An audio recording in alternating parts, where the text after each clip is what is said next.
of Black America. Black history, lost, stolen, or strayed.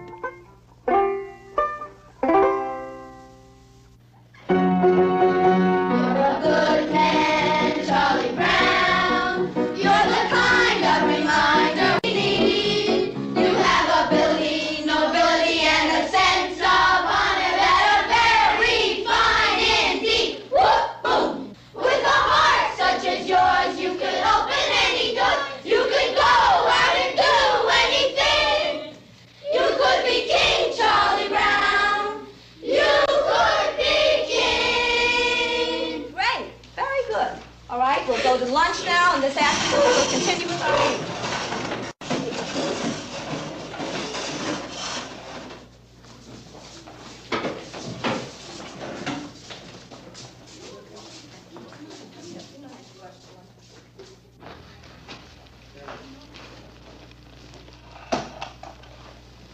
No, I could never fit in that.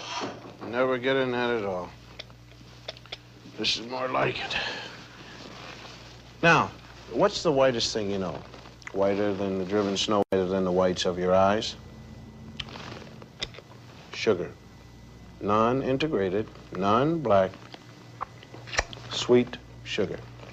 But you see, there is a black man in your sugar. His name is Norbert Rillier. Norbert Rillier in 1846 invented a vacuum pan, revolutionized the sugar refining industry. Now, you have to dig to find that fact. I mean, it's not much history, but it's still history. Now, what do you stand in? In your shoes. Now, there's just you and your shoes, isn't there? Nope. See, there's a black man standing in your Oxfords with you. Sharing your soul and your heel is a man, his name is Jan Ernst Metzelger. And in 1863, this is a drawing by the kids, Metzelger invented the machine that made mass-produced shoes possible. Now, you have to dig around for that fact, too. And again, it's not much history, but it's history.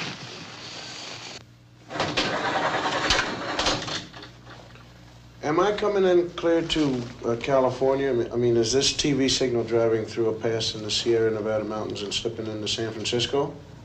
Okay. Well, I want to thank you, Jim Beckworth. Jim Beckworth out of St. Louis, hunter, trapper, and honorary chief of the Crow tribe of Indians. We had trouble finding you, Jim. Though you helped open the West, you didn't make the books. Chicago, right here, where the Wrigley building is. Young fellow by the name of Jean-Baptiste de Sable. Jean-Baptiste, he founded Chicago, when he traded with the Indians. And of course, there it is right at that particular time. It was called Chicago, or Stinking Onion, by the Indians. And de Sable, he didn't even change the name at all. Now you take the Lewis and Clark expedition here, right in there. You'll find a black man named York, helping to open the West. Those men are trying to wash the black out of York. That's what you might call historically significant, because a lot of people think we ought to wash white, but we ain't gonna, you see. Texas, coming to you, Texas, right down the Chisholm Trail, right here. Right down there with 5,000 black cowboys who never made it to the Hollywood Western. Did you know that, huh? In this same group, there was one black outlaw. His name was Deadwood Dick, who claimed his soul brothers were Bat Masterson, Billy the Kid, and Jesse James.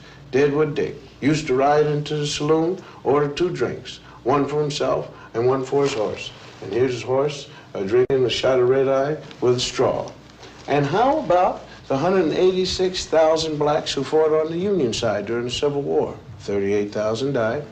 How about Teddy Roosevelt's charge up San Juan Hill? It wasn't just the Rough Riders who made it. 4 black regiments went right up with Teddy. They didn't get lost going up the hill. They got lost in the history books. How about the North Pole? Snow White? Well, the first man there was black, Matthew Henson. He spoke Eskimo. And he was Admiral Perry's navigator. And although he made it first to the pole, it never quite made it to the history books. And how about your heart? Can we get there? All right. Daniel Hale Williams first performed open heart surgery successfully. Now, this list could go on forever. Blacks who made it, blacks who made history, but who didn't get into the history text at all.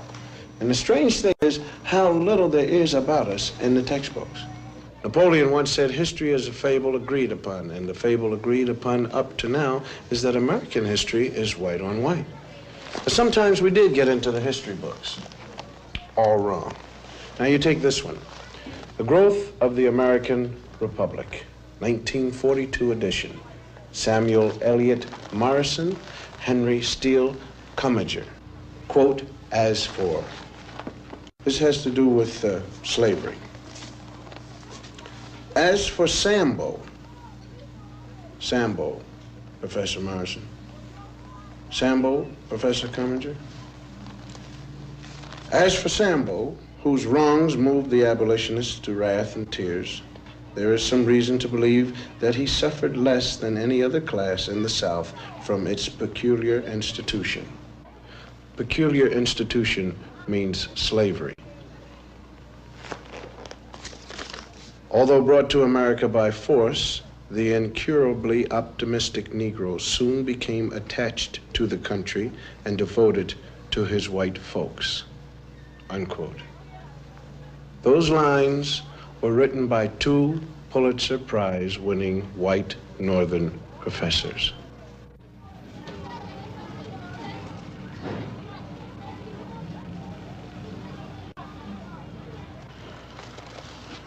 Slavery. That's the place everybody likes to start Negro history. You have ignorant black men being brought over from Africa in chains. Terrible thing, slavery. But this way slavery is taught, it sort of takes the sting out of it. Because the way it's usually taught, people think that we Afro-Americans started with nothing but little grass skirts like the kids in the Tarzan movies. And though America gave us slavery, America kindly gave us religion and a lick or two of education. And when we get more jobs and more education, then up from slavery. But we had something before we left Africa, something more than rhythm. I mean, we had a high culture. Culture was so high that great artists in the world are still borrowing from it. Now, here's a sculpture by an unknown African artist. And here's what Paul Klee took from him.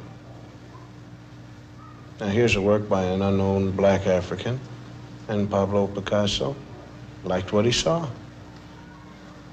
Another African design, and Modigliani swiped it, or he was influenced by it, or whatever polite word you want to use. Another black African artist, and Picasso didn't change it very much. I mean, when you look at this copy, you got to give us a little more than rhythm. You got to give us style. Now, if you tell the history of slavery right, you got a big problem on your hands. The slave trader didn't take some savage out of Africa. He took a human being. He sold him like an animal and separated him from his family. America invented the cruelest slavery in the history of the world because it broke up black families. After slavery was over, America kept breaking up the black man's family. And that's some awful history to teach. Now, if you want to look history right straight in the eye, you're going to get a black eye. Because it isn't important whether a few black heroes got lost or stolen or strayed in America's history textbooks. What's important is why they got left out. Now, this country has got a psychological history. There was a master race, there was a slave race. And though there isn't any political slavery anymore, those same old attitudes have hung around. I mean, the burning part of Burn, Baby Burn is right here in this classroom. We want to thank Mrs. Lovely Billups and the whole gang here at the 4th grade for the brilliant and intelligent artwork that they've done here to make this whole broadcast sing. I want you guys to keep pretending that I'm not here. You're doing a great job, and just keep on drawing and reading and writing, doing what you have to do, because I'm going to talk about some